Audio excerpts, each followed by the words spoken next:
too long ago and I did a whole video on it, so if you want a better explanation you can go ahead and watch that one. Now I'm just gonna take the smallest amount of this powder because this stuff goes a really long way, and then I'm just gonna kind of start working it towards the middle and blending it out so it gives that aura effect. Should look a little something like that. And I'm just gonna go ahead and throw a top coat over that just so I don't mess it up because I really don't want to have to do that again.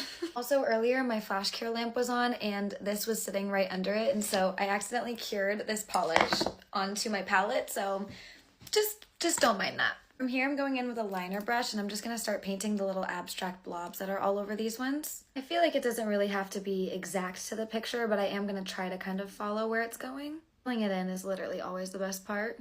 Okay, now going in with my Mark rhinestone glue, I'm gonna outline all of the little blobs that I made and anything that's gonna be chrome just so it can have a little bit of a 3D effect on it. I don't wanna go too crazy with the 3D, but I do want it to have a little bit of dimension. I'm also gonna be using a shorter liner brush to do this. Just gonna pick some up, kind of get it a little bit more controlled. And then I'm just gonna slowly trace the outside of any of the designs I just made.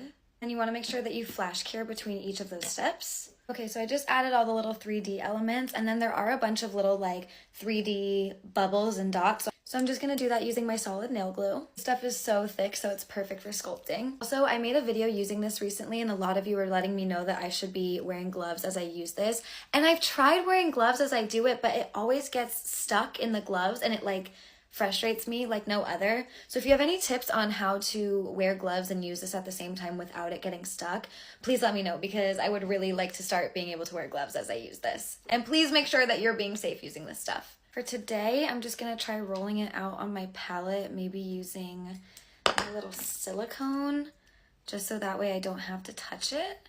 Okay, and then I'm just gonna go ahead and transfer that over.